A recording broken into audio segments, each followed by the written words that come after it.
오만한 자가 무슨 뜻입니까? 원어적으로 비웃는 자들이랍니다. 비웃는 자들. 선지자를 통해서 하나님이 하신 말씀을 조롱하던 남유다의 종교 지도자들을 말씀하시는 것이죠. 이들을 향해서 하나님은 무서운 심판을 선포하십니다. 왜요? 하나님을 거역하고 그분의 말씀과 의로운 길을 따르지 않았거든요.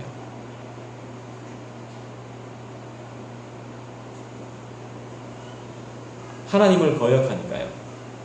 그분의 말씀과 의로운 길을 따르지 않으니까요. 거부하니까요. 이게 바로 오만한 자인 것이죠.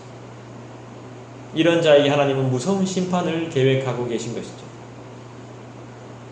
저는 말씀을 막 전하다 보면 저는 괜찮은 줄 알아요. 저는 막 엄청 선한 줄 알아요. 착각하는 줄 알아요. 똑같습니다, 우리 모두가.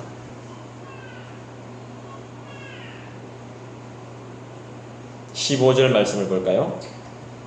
너희가 말하기를 우리는 사망과 언약하였고 스올과 맹약하였은즉 넘치는 재앙이 밀려올지라도 우리에게 미치지 못하리니 우리는 거짓을 우리의 피난처로 삼았고 허위 아래에 우리를 숨겼음이라 하는도다. 인간이 이런 존재입니다. 사망과 언약 맺고, 결국 사망이 뭡니까? 죄잖아요. 죄와 언약을 맺고 스올과 맹약했고 넘치는 재앙이 밀려올지라도 우리에게 미치지 못할 거라고 착각하고 있고 거짓을 피난처로 삼아서 이 방송 제가 얼핏 하도 저랑 같이 있는 목사님이 하도 유튜브를 많이 봐서 제가 그 유튜브를 딱 보는데 지금 재판받는 어떤 고위 공직자가 다 드러났어요. 자기 죄가 막 다 드러났는데 이래도 인정 안 할 겁니까? 딱 하니까 이건 우리 와이프가 한 짓입니다. 저희 아내가 한 짓입니다. 모르겠다 하다 결국은 이건 우리 아내가 한 짓입니다. 이렇게 하더라고요. 그냥 이 사람이 잘했든 못했든 간에 그것만 딱 봤을 때는 자기 아내하고 자기는 별개구나. 아내는 그러면 우리 남편이 한 짓입니다. 이렇게 하겠죠. 그죠? 딱 그 에덴 동산에서의 아담의 모습이 딱 생각나더라고요. 하와가 시켜서 하와가 먹으라고 해서 당신께서 만들어주신 그 여자가 먹으라고 해서 그 사람이 그래서 거짓을 우리의 피난처로 삼았고 허위가 가짜 아닙니까? 그죠? 이것도 거짓말이잖아. 허위 아래에 우리를 숨겼습니다. 이러면 살 수 있을까요? 재앙이 밀려올지라도 거짓을 방패, 피난처 삼고 허위 아래 숨었기 때문에 절대로 안전할 거라고 말합니다. 거짓말은 거짓말을 낳는 건데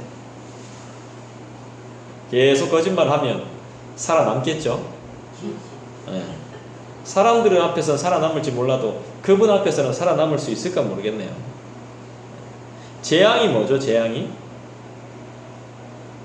여기서 말하는 재앙은요, 재앙이 밀려올지라도 매나 채찍을 말하는 겁니다. 매가 많아지고 채찍이 막 몰려올지라도 거짓과 허위로 숨으면 가리면 된다는 겁니다.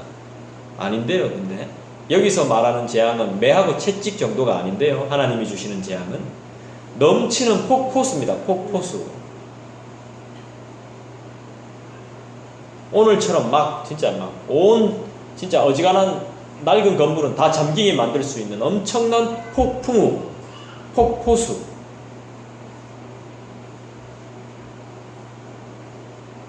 인간들의 큰 착각이죠. 거짓으로 철저하게 옷 입고 허위로 철저하게 피난처로 삼아 숨으면 괜찮을 거라는. 16절에 그래서 뭐라고 말씀하십니까? 그러므로 주 여호와께서 이같이 이르시되 보라 내가 한 돌을 시온에 두어 기초를 삼았노니 곧 시험한 돌이요 귀하고 견고한 기초돌이라 그것을 믿는 이는 다급하게 되지 아니하리로다. 할렐루야. 아멘.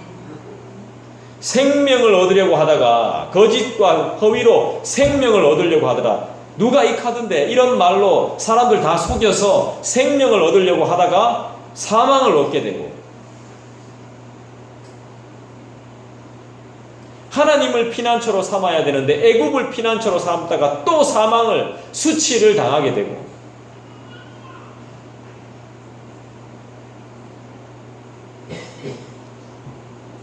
거짓과 허위의 실체가 뭡니까? 결국 우리의 진정한 피난처는 뭡니까? 거짓과 허위의 실체는 결국 사망일 뿐입니다. 어떤 사람이 이런 그림을, 인간의 인생, 그래서 이런 그림을 그렸답니다. 밑에 똥물이 있고 사람이 이렇게 막 다이빙대로 올라가서 똥물에 다이빙 하는 거예요. 다이빙 탁 하면 득 빠지고 나서는 이거 똥물이네 하면서 막 더러워 막 이러면서 딱 나온대요. 나와서 다시 올라간답니다. 그또 똥물에 또 다이빙하고. 이 사람의 인생이래요, 이게. 그런 그림을 그려놨습니다. 또 똥물에 뛰어들고, 또 똥물이네 하면서 또 나와가지고는 막 더러워 막 닦고는 다시 또 올라가서 똥물에. 그게 우리의 인생이라고 표현, 어느 그림, 제가 어떤 화가라고 이야기 듣긴 들었는데 제가 확실히 기억이 잘 안 납니다만.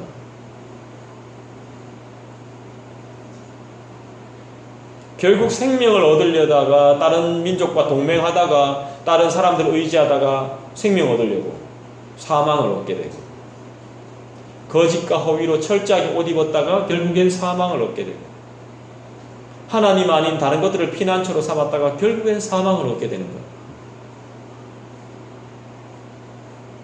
우리의 진정한 피난처는 어디냐 말이죠. 보십시오. 우리가 진짜로 의지해야 될 것은 16절에 분명히 나오죠. 내가 한 돌을 시온에 두어 기초를 삼았다 그랬습니다.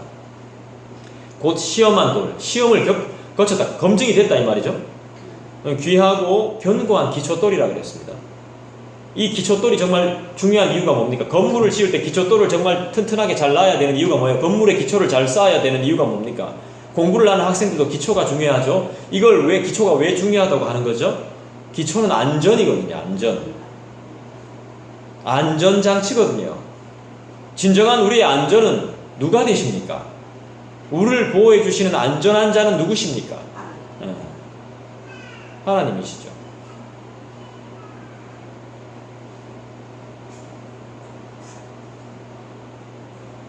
(17절에) 하나님은 이렇게 말씀하시죠. 나는 정의를 측량줄로 삼고 공의를 저울추로 삼는다 그랬습니다.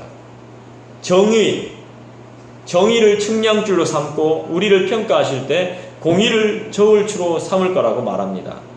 우박이 거짓의 피난처를 소탕할 것이고, 저는 우박을 실제로 본 적은 없습니다. 그거 엄청나더만요. 차도 찌그러뜨릴 정도로 무섭더만요. 우박이 거짓의 피난처를 소탕하게 될 것이고, 물이 그 숨는 곳에, 거짓과 허위가 숨는 곳에 넘치게 해서 물에 빠져 죽을 거 아닙니까? 하나님은 이런 분이시죠. 정의를 측량줄로, 공의를 저울추로 삼을 것이죠. 우리 하나님은 이런 분이시죠.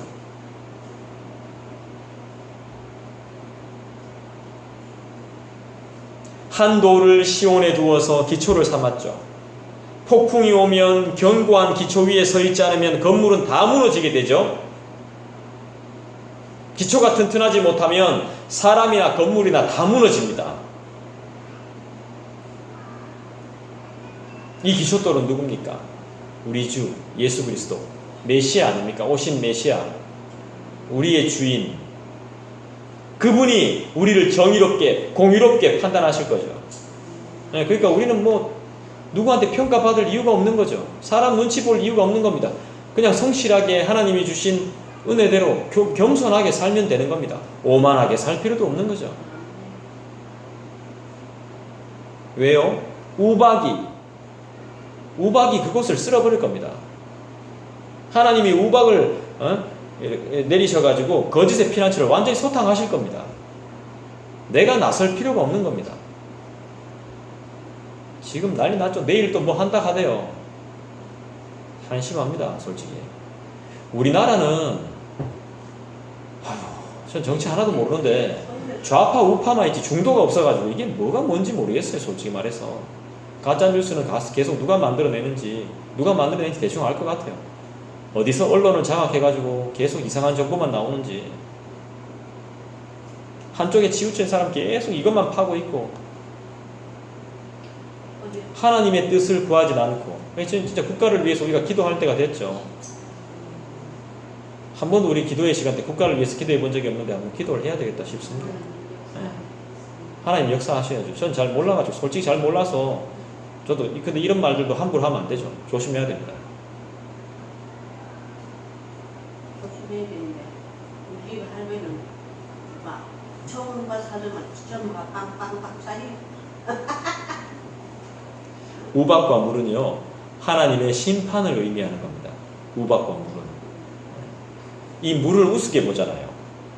이 물 속에 이 내리는 빛 속에 떨어지는 우박을 우습게 봅니다. 한번 진짜 제대로 한번 보여줘야 사람들이 정신 못 차리죠. 또 똥물에 빠질 거니까.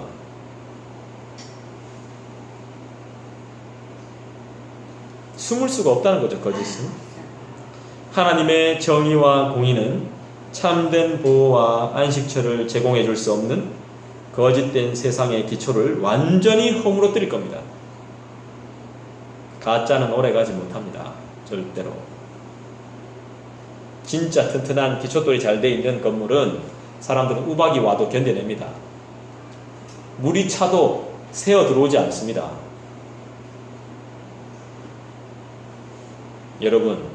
여러분이 탄 배가, 여러분이 마음에 들어서 선택한 배가 마음에 안 든다고 물속에 빠질 겁니까? 네, 물속으로 뛰어들 겁니까? 배가 마음에 안 든다고? 내가 고르고 심히 골라가지고 결정하고 물어보고 딱 결정해서 배를 사가지고 그 배를 탔는데 그 배가 마음에 안 든다고 물속으로 뛰어들 거예요?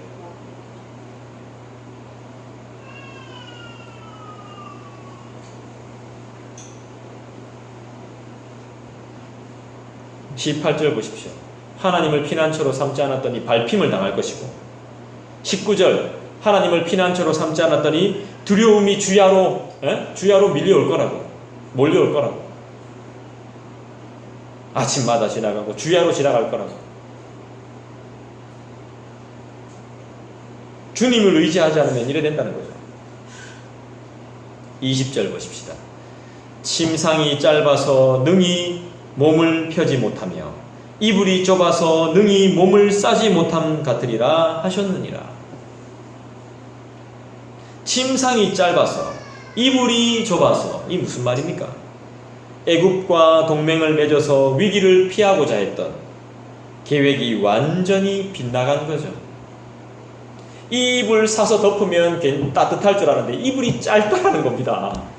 이불을 샀는데 또 두매가 좋아 보이는데 떡 샀더니만 좀 이불이 작아요. 저도 그런 때가 있었어요. 겨울 이불이 필요해가지고 샀는데 이불이 작아. 좀 싼 거 샀더니만. 제대로 죄값 주고 사야 되는데 싼 것도 더 싸게 살라고 막 깎다가 결국 샀는데 작아. 키를 잘못 계산해가지고 짧은 침대,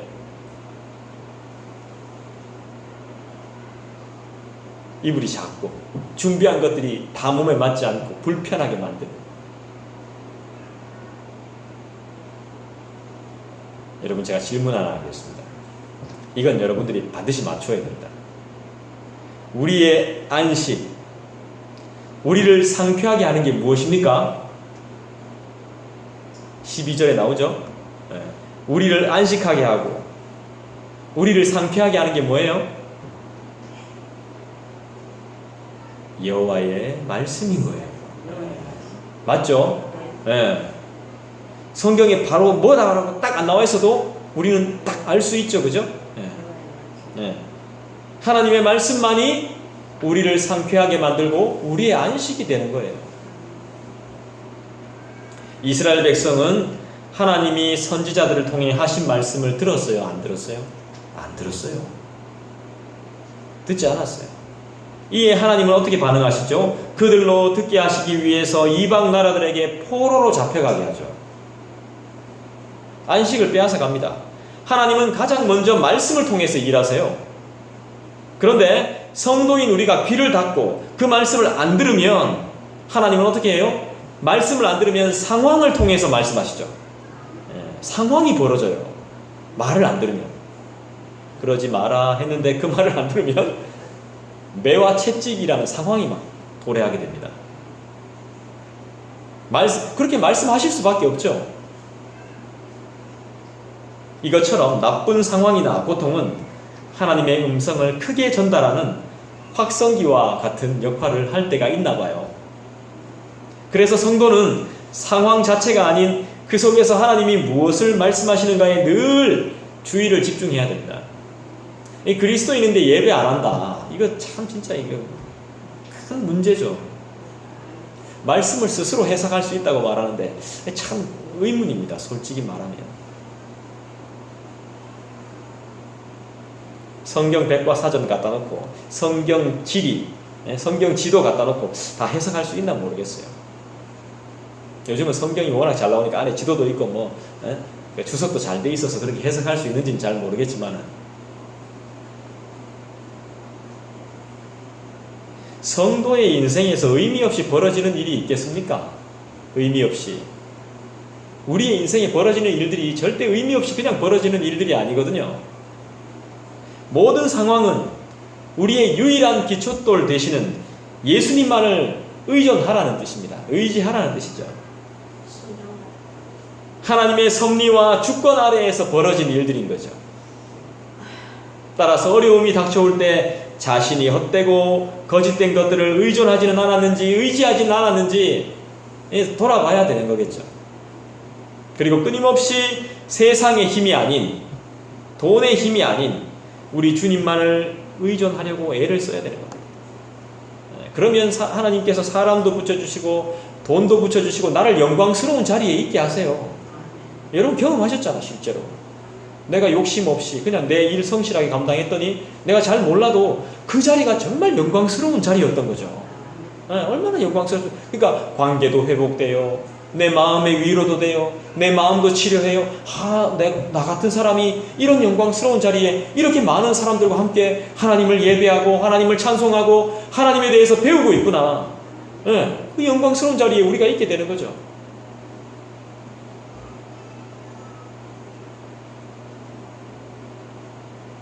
이런 과정을 여러 번 반복하고 경험하면서 하나님의 영광을 경험하면서 어떻게 돼야 돼요? 성도는 사소한 상황을 통해서도 자신이 하나님을 어떻게든 주님을 의지해야 되겠구나. 이걸 더 발견하게 되는 거죠. 그러니까 주님을 더욱더 의존해야 되겠구나. 내가 아무런 바람도 욕심도 없이 그냥 주님만 의존하면 자연스럽게 이 자리까지 하나님이 나를 이끄시는구나. 이걸 더 배워 나가야 되는 거죠. 우리 모두가 지금 그 모든 것들을 배우고 있는 상황인 것입니다. 선포되어지는 말씀을 통해 오늘의 이 예배를 통해 하나님이 우리의 삶과 사명을 가르치시는 줄 믿습니다. 우리의 피난처 되시는 주님, 우리를 안식으로 인도하시는 주님, 우리를 상쾌하게 하시는 그분의 말씀을 의지해서 사는 저와 여러분 되시기를 주님의 이름으로 축원드립니다. 우리 함께 기도하십시다. 주님, 이 시간에 말씀 주셔서 감사합니다. 우리 안에 있는